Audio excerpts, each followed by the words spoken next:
Welcome back to part 2 of our delicious conversation with Simon Greer. Simon is a pretty interesting guy doing some things that seem impossible. He is the founder of Bridging the Gap. He's a senior advisor to One Voice United and the founder and president of Cambridge Heath Ventures. He really is about facilitating and teaching us how to facilitate these courageous conversations with people who seem very different than us, and not just about what we have in common, but how to have conversations about the things that we fundamentally differ on without having to try to convert or convince somebody that they're wrong.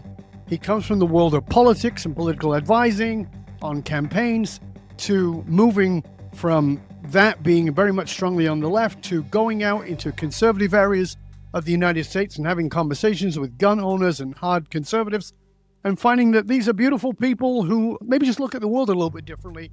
And we ended the last part of the conversation by talking about identity crisis, that sometimes the worst thing that can happen to you is you have an identity crisis, but oftentimes it's the best thing because you stop being so rigid about, and this is only true for me, but I stopped being so rigid about the way that I saw things were, and I had to open up a little bit and realize that there were other ways of seeing the very same thing. And where we finished was Simon was talking about something called having a strong back and a soft front. Tell us more about that. Yeah, so it's good to be back. The interesting question about in this identity crisis is, am I saying that to have courageous conversations, you need to shatter everything you believe in and give up on who you are and step out of your mold? I don't think that. I think in a way, almost the opposite. We have to get more crisp. It's what I refer to as strong back. What do I really believe? What do I really stand for? Who am I? Not what are all the trappings of me? Not what's on my business card or what do I want to look like in public. Those things make us kind of rigid, I would say. We protect those surface identities. The more we're clear deep down about our deepest values, the thing we hold closest to us, the deepest hopes and dreams we have for the future, strong back, then we can be lighter on the front. I do some boxing, and what I realize is when the back is shaky, like you jab really quick, because you're afraid you're going to get hit. But when you're confident in your stance and you know where you stand, then you can be really gracious and open-handed and say to people, you see it pretty differently than I do. Can you tell me more about that? Rather than, yikes, that threatens who I am. Can I land a punch real quick? And so for me, part of the Courageous Conversations ethos, if you will, is cultivating this strong back, soft front. How do I develop confidence and conviction in who I am and where I stand, and then express more of an open-hearted, open-minded front that invites people in, which doesn't require an identity crisis. Maybe it's an identity or purpose clarification. Those trappings aren't who I am. That's a story about who I am. Who I am is in here. We cling to being somebody, that label, that thing on LinkedIn or whatever the heck it is that we cling to, whether it's a faith or a position. And I find that very often people have never really asked those deep questions you're talking about, Simon, which is, who are you when it's stripped away? One of my favorite questions to ask people is, and this is not to be provocative, it's just to show them a demonstration. And I'll say, what is your faith? And they'll say, I'm Jewish or I'm Christian. And I go, okay, why? And they go, my mother's Jewish, so I'm Jewish. Yeah, what's that going to do with it? There's rumors that Adolf Hitler's mother was Jewish. I don't know if she was, but I read those rumors. Does that mean he was a good Jew? No. Does it mean he believed in Judaism? No. So you say you're a Christian? You go to church on Sunday? Well, if you park a Ferrari in a Ford garage, does it make it a Ford? And vice versa? No, of course not. So why? Asking those deeper questions of something, that in itself takes courage. You know, talking about these courageous conversations.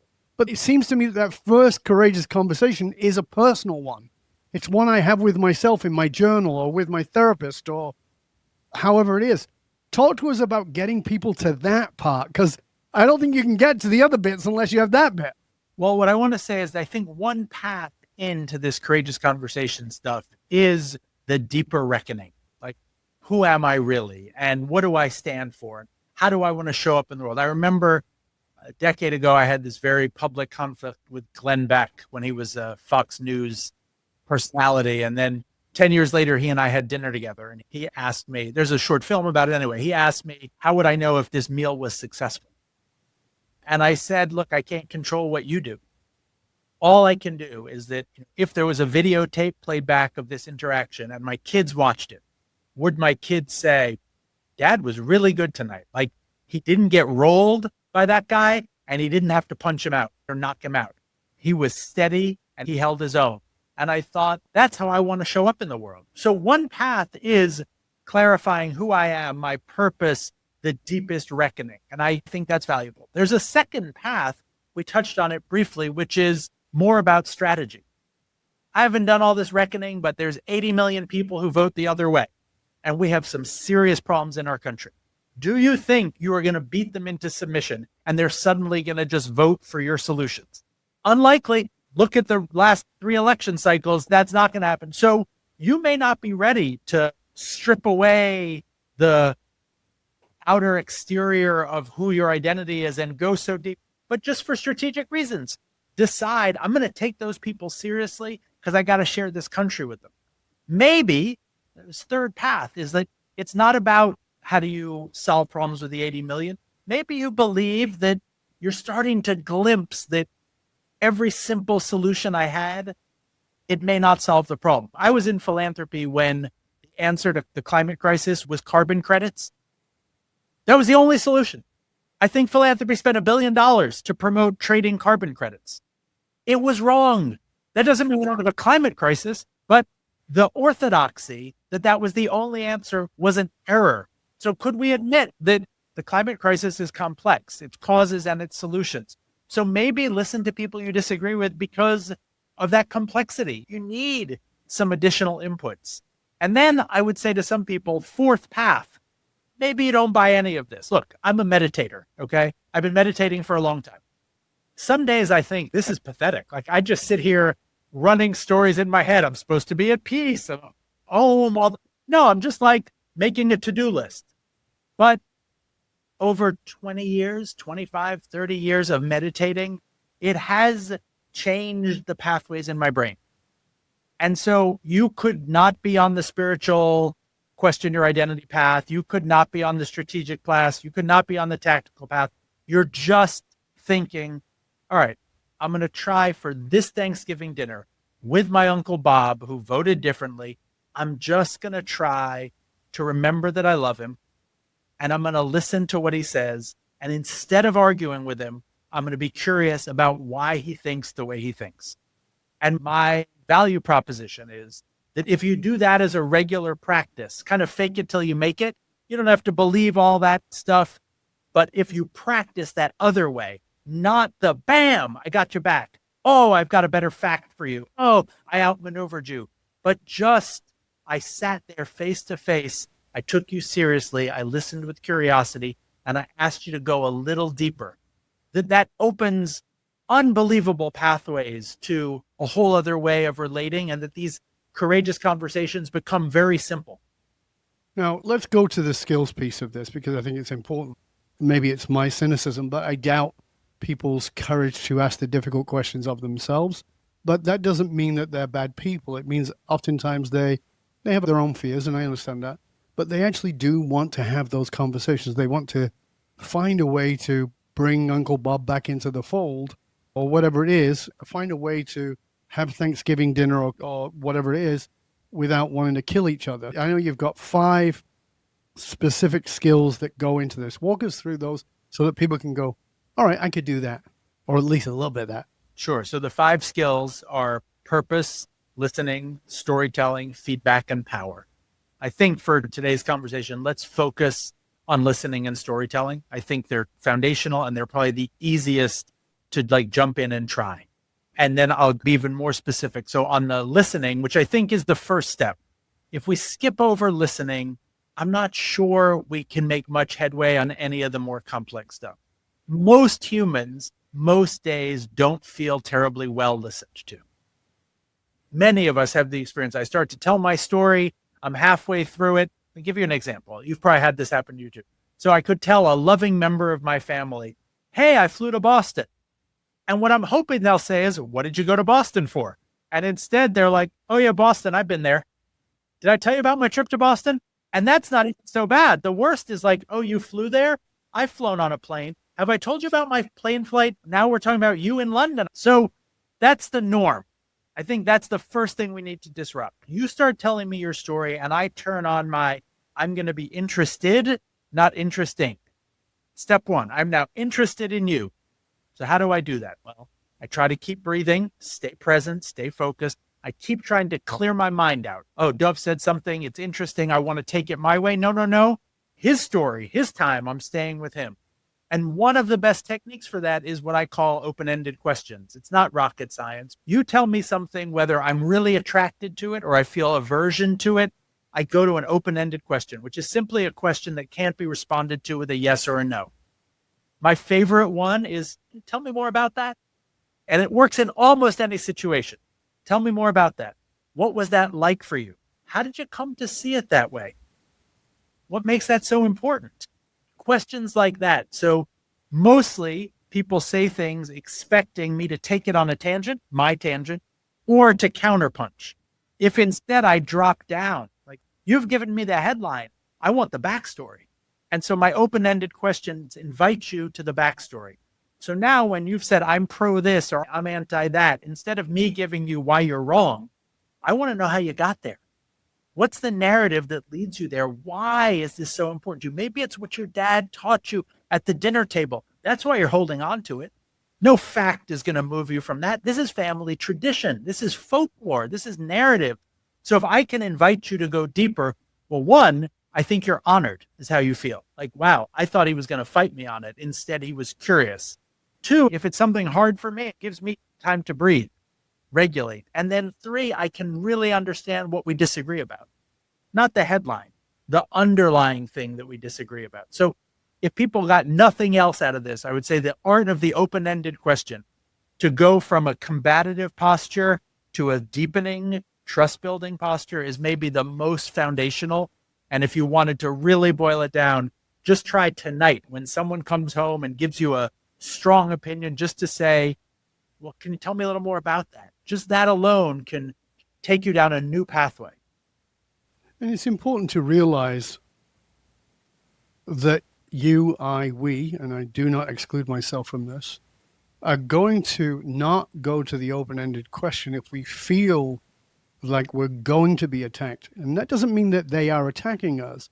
It means that we've set that up. My wife can say something to me and I'm in a certain space and I'm going to read that as an attack, and it's not an attack at all. She's just saying something. Because of my own defensive bullshit, I'm going to get that in the way. And that open-ended question is a way for you to pause your own thinking, which I think is really vitally important. And the one thing I would add to that with the open-ended question, may I? And that's this. You seem to me to be a person who's thought a lot about this. Could you tell me more about why you believe that?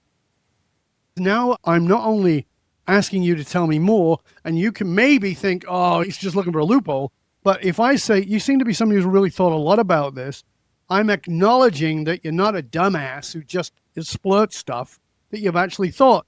That puts your neurosystem, your brain, into a way of saying, how did I come up with this? I'm asking you actually to go through it for yourself.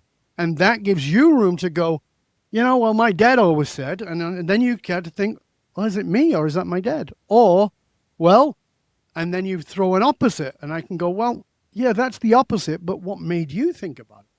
Yeah, I love that addition. In a way, it's a reflection. For me, one of these first principles in the Courageous Conversations is I like to say that we're going to take seriously the things that others hold dear. If it matters to you, it'll matter to me. That doesn't mean I'm going to agree with you. No, but it means that I'm taking it seriously. And that's what your line, you seem like you've thought this through, means I'm not saying you ignorant moron. I'm saying, no, wow, you're a serious person. I see this so often with corrections officers.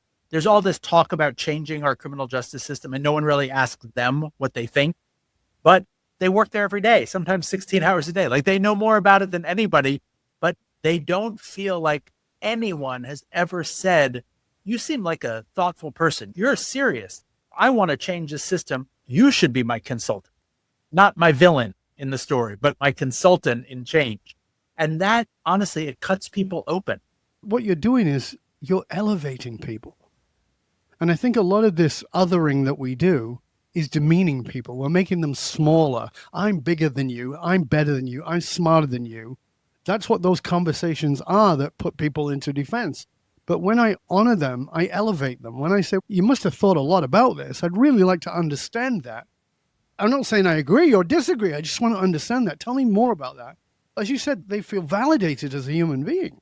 I often quote this 14th century Persian poet Hafez, who said something along the lines of, I treat everybody as if they're my most revered teacher, speaking to me their cherished last words.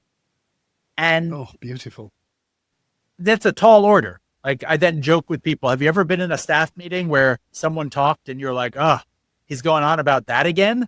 And of course we all do that. Hafez is saying, no. Like, the next word coming out of this person's mouth could be the gift I have been looking for. It could change my life. My experience is that when you show up listening that way, it does elevate people. They don't take up so much airtime. They don't ramble on so much. They're like, whoa, this group of people is taking me seriously. Like, I better stand and deliver here. And that those little gestures can bring that out of people. Now, I do want to say, there are going to be critics who say, oh, you're going to take seriously the things that others hold dear. You're going to listen to them like your most revered teacher, even if they're racist, sexist, homophobic, xenophobic, anti-Semitic. Like, go down the list. Why would you listen to those people? And I think there is a serious question here about, do you listen to all people? Do you listen to all points of view, all times? Like, how do you handle that? I don't know if you want to talk about it, but I think it is an important question, because I've had critics of Courageous Conversations say, yeah, but you're platforming the haters. Why would you do that? Yeah, for me, I have maybe a different point of view on it, and that is, maybe not, but a lot of criticism flowed to Joe Rogan for having Trump on. And I'm like, nope, that was a good thing. The bad thing was that the Democrats didn't go on. Now, did they have somebody who could go on? That's a different discussion again. Should he have given him a voice? I think he should. Bill Maher went to visit President Trump in the White House. Bill Maher got a lot of shit from that, saying he was played by Trump. Should he have gone? I think he should have gone. I think he should have had a conversation.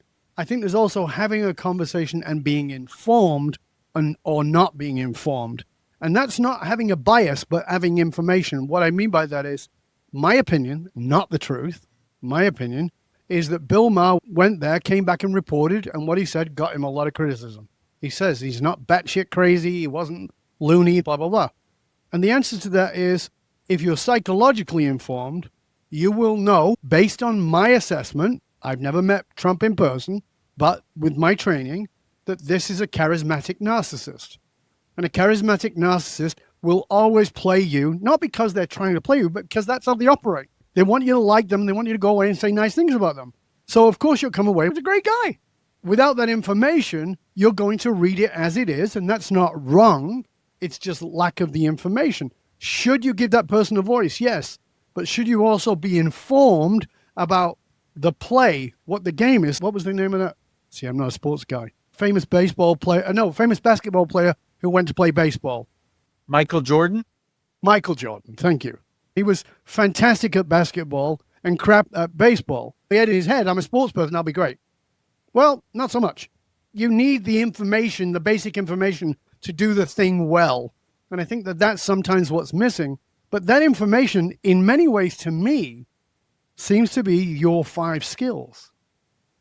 Like, if I've got those 5 skills in place, maybe I can go in from a different place than maybe even Joe Rogan, who I think does a pretty good job of it, by the way, or Bill Maher, who was very courageous in going to confront Trump. I thought it was pretty great. Yeah. Well, first, you put me in an awkward position that I have to defend Michael Jordan. I'm a Knicks fan. I don't like Michael Jordan or the Bulls, but he wasn't a terrible baseball player. He had potential. I will take your word for it as a person who doesn't know shit about sports. Fully owns. I've taken the position that I'll talk to anyone, anywhere. That's been my posture. Now, that doesn't mean if I think it's physically unsafe, I will remove myself from the situation. So maybe at a Klan rally, I wouldn't try to meet with the Klan. That might not be that beneficial. When I say safe, I mean, there's a lot of talk about emotional safety. I don't mean that. I mean, like, if it's physically safe, I will talk to people who see things really differently. And I've talked to people who've said very difficult things to me about Jewish people in the Middle East, about all sorts of things that I care about and are part of who I am. I think there's a fundamental flaw with the idea that we won't talk to those people, because those people aren't static. It's as if we could put a line down and say, oh, the people on that side of the line, we won't talk to them. I often will use the example that I think if you said, I'm not going to talk to the active anti-Semites in Germany in 1932, you could still talk to a lot of people. If you said by 1942, I'm not going to talk to the active anti-Semites, much smaller group of people for you to talk to, because people move.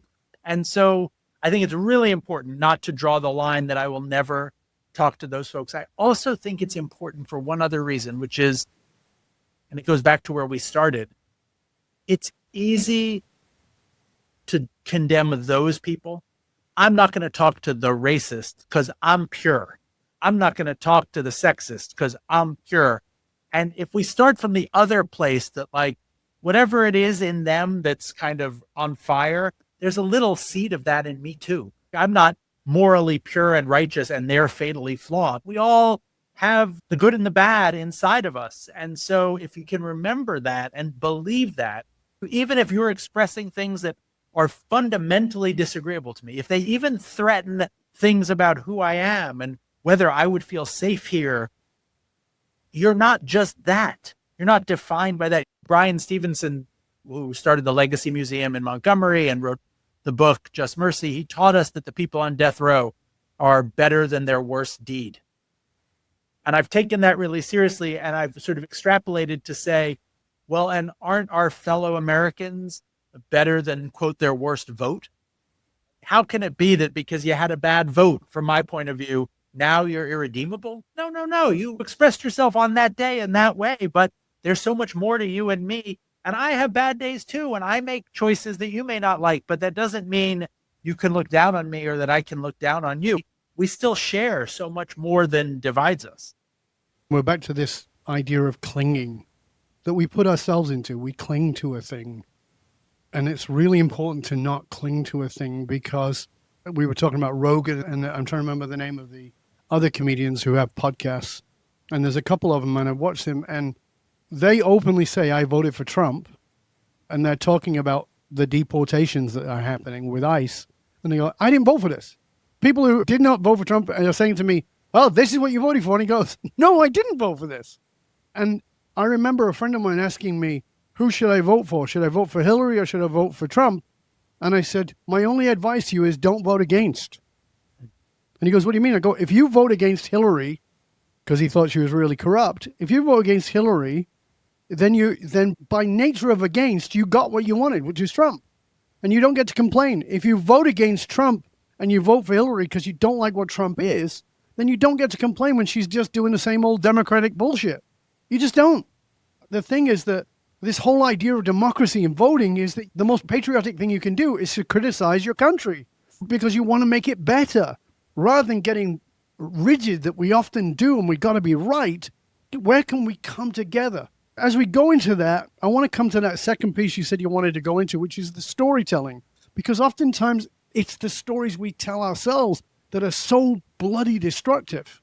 Yeah, I think maybe it's the complement to the listening skills. And so if you start with this idea that I'm going to listen with curiosity, I'm going to ask open-ended questions, I'm going to not take over the story when you're telling me a story, but I'm going to listen attentively, like you are my greatest teacher, just for this little bit of time.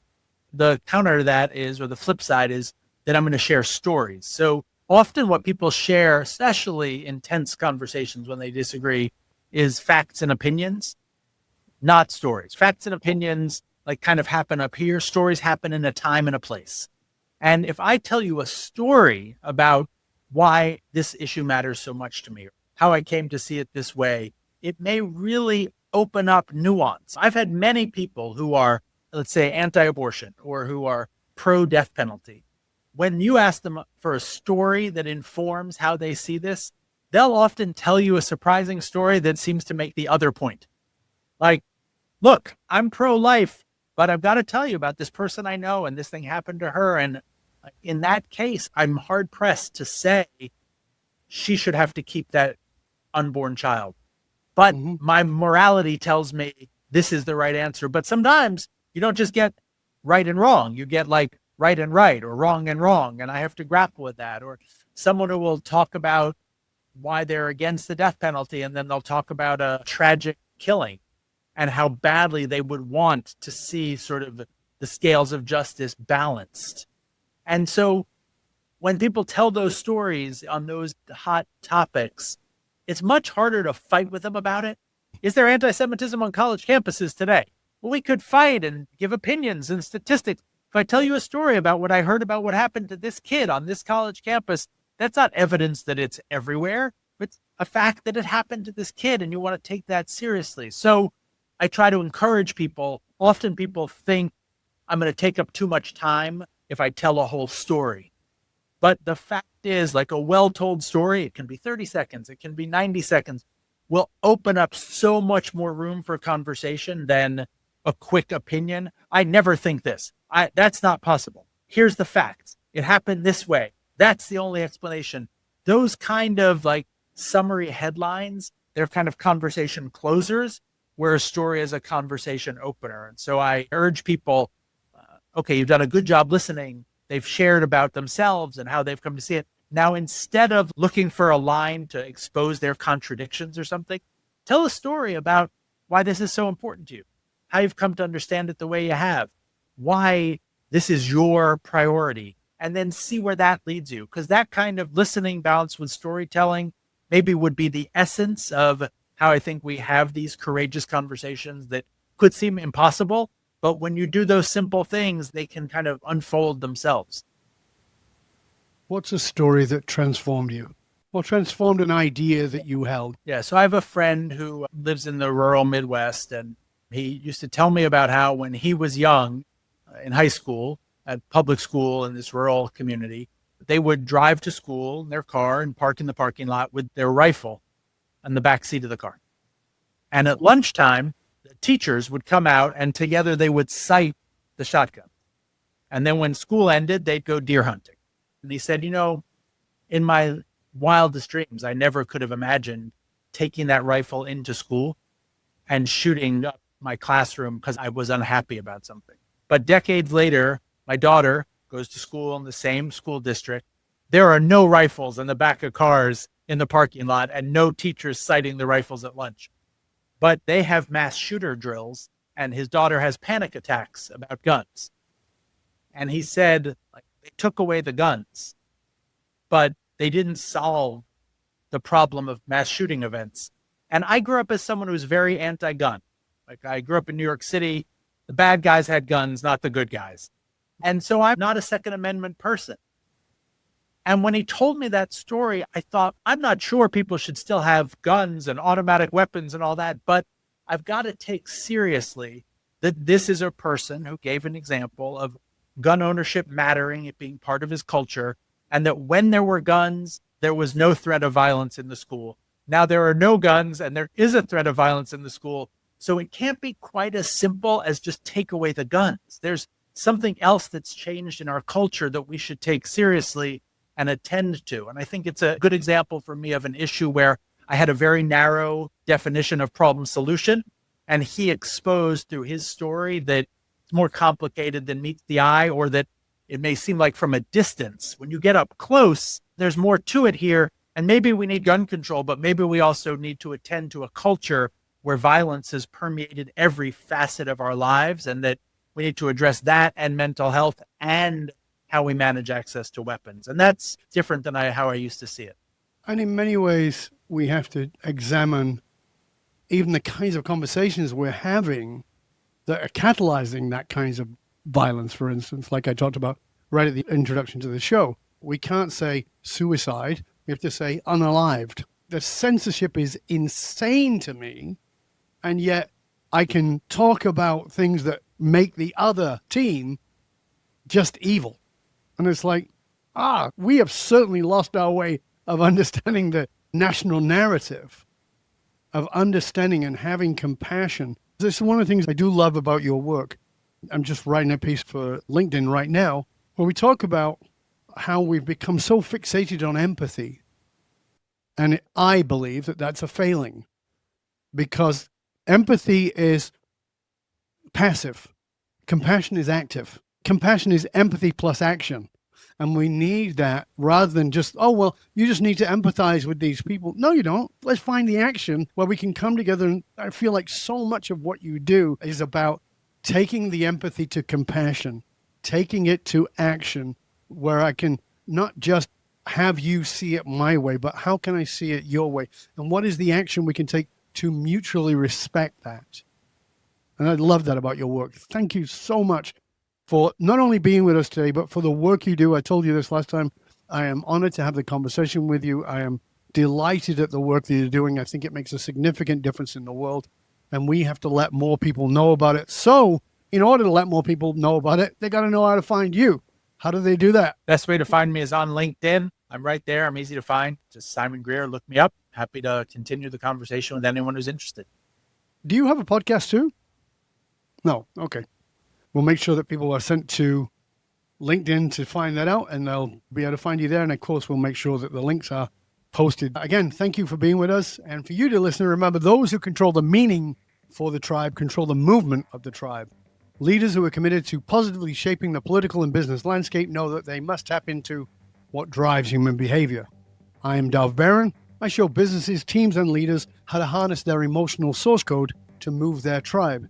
Because unified, actualized meaning is the single monolithic difference between mediocrity and greatness for all individuals and companies. Remember, we need your help in staying relevant, so please go to wherever it is you tune in from and do us a favor, rate, review, and subscribe to the show, because it makes a huge difference. And of course, a big thank you to you for sharing the show with everybody you know. We really do appreciate it. Till next time, stay curious, my friends.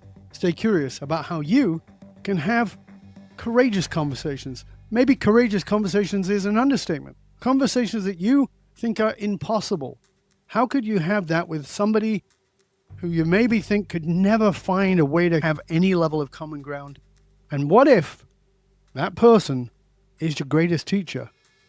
As we say in Jungian psychology, there's nothing you see in anyone else that doesn't exist in you.